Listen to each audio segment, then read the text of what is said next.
Hi there, I'm his Big Bear Ron. In this video, I'm going to read a few paragraphs from the book Sex in History, and I believe the pronunciation of the author's name is Reay Tannahill. As I had said before, I think this writer has done her homework and has done an excellent job of pulling together all of her information from the vast literature review that she has obviously completed. Her bibliography in the back is very extensive. I mean, we're talking about pages and pages and pages. Her footnotes are equally as entertaining as the rest of her book. And the book reads in a very delightful way. It's not cold. It doesn't come across as a blasé history book. She has livened it up. Very keen sense of humor, very keen sense of critique. And whether you agree or disagree with her, is beside the point. From the next couple of pages. There were two main kinds of community in the Paleolithic world. In some areas, the tribal economy was based on a single animal. In parts of France, it was the reindeer, long after the people of the American grasslands were to depend on the bison in the same way. The migrations of such primary food animals shaped the lifestyle of the tribes that depended on them. Where the reindeer or the bison went, the hunter followed. And where hunting was the mainstay of the tribe, it was the hunters, the men, who dominated the community. Probably more common, at least toward the end of the period, was the hunting-gathering community which utilized whatever the countryside could provide: animals, fish, shellfish, birds, and plants. Such groups made their permanent homes in caves or rock shelters, but often moved in summer to regular camps in the hills, following the smaller game animals like deer, sheep, and goats on their annual trek from low-lying grounds to fresh upland pastures. There is, of course, no firm evidence about the division of labor in Paleolithic times, but the consensus of opinion is that man was the hunter and woman the gatherer, and in broad outline this was almost certainly true, although it is sometimes argued that women may have been just as proficient at hunting as men. In principle, there is no reason why a young and healthy woman should not hunt as well as a young, healthy man. Even pregnancy in the primitive state is by no means as incapacitating as it has become in advanced societies. This word is spelled A-I-N-U, Ainu.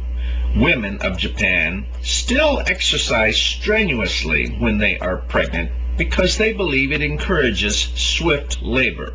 And those of the Budi pygmies are so unconcerned by childbirth that they are often back on the trail within 2 or 3 hours of the event.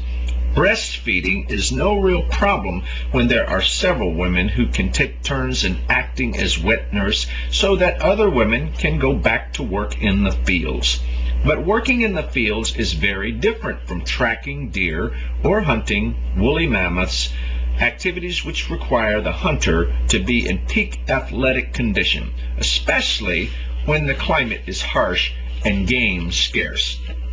This is precisely when a pregnant woman is least likely to be of use, for it is she who is vulnerable to cold and malnutrition.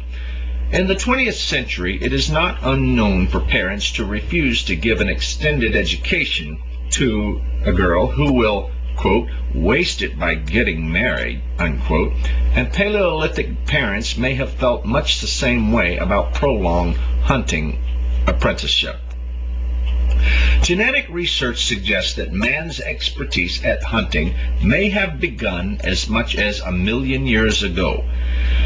Today, the male averages a higher score than the female in tests of spatial ability. the ability to see, hold, and adapt images in the mind. And two, American scientists have recently succeeded in establishing an association between this ability and certain of the basic skills of hunting, including judgment of distance and accuracy in throwing. It is an ability that is genetically sex-linked in a way that implies that it must have conferred an advantage that worked primarily through the male.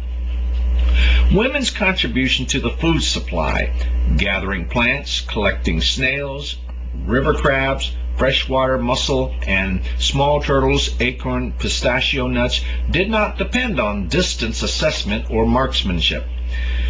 However, it has been established that women are able to see better than men in dim light and also have sharper hearing faculties that almost certainly were abused when it came to tracking small game hidden in the undergrowth or crabs tucked into some crevice in a shaded pool. Hunters or gatherers? The question is not just academic, for the whole life of hunting tribes was geared to the animals on whom they preyed, and because of that, to the requirements of those who did the hunting. If game was there for the killing, all the energies of the tribe were directed toward aiding and preparing the hunters for their task. The life and survival of the tribe revolved around them. Even when the world changed and game no longer mattered, the old attitude survived. Man remained supreme. In the hunting-gathering communities, it was different. Under temperate conditions, women gathered as much food as men, and some sort of equilibrium between the sexes was maintained. But ultimately, man the hunter became man the herdsman, and woman the gatherer was transformed into woman the farmer. And that was to be a change that had almost incalculable effects on the future of man-woman relationships.